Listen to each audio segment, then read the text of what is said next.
The month of February was another great month in the market. This marks the fourth consecutive monthly gain in the stock market, meaning November, December, January, and February have all been positive in the market, which is a great thing as strength generally begets strength.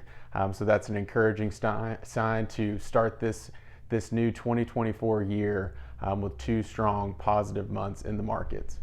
The Dow was up just over 2%, about 2.25% for the month of February. The NASDAQ was up a little over 6%. The S&P was up a little over 5%, and the equal weight S&P 500 was up just over 4%.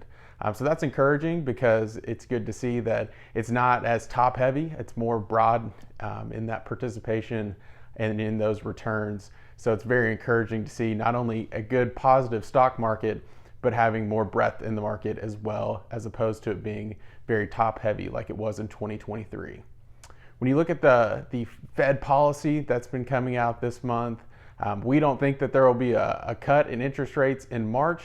We're not expecting the first cut until probably the summer. I'm thinking maybe May or June before we'll have that first interest rate cut of this year. The economic data is still slowing.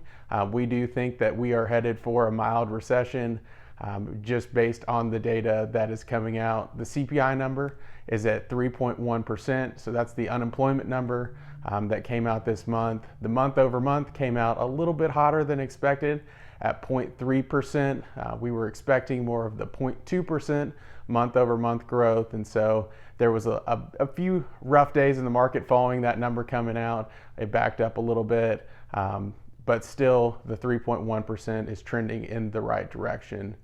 The headline PCE number, that's the Fed's favorite indicator when they're looking at that inflation number, came in at 0.3% month over month growth and 2.4% year over year growth. So you can see that number is also trending in the right direction, getting back to their 2% target, and is an encouraging sign, which also reinforces our belief that they'll delay that cut until the summer.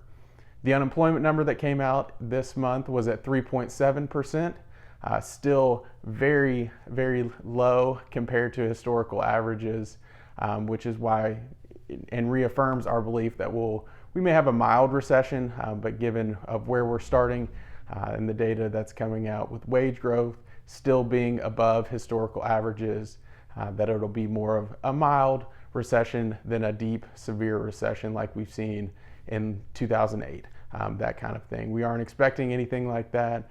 We think it'll be a much more mild version of a recession if we have one, and that'll come probably in, we're expecting maybe end of second quarter, third quarter, based on the data that we have today. As new data comes out, we may adjust our view on that, but that's our outlook as of the end of February.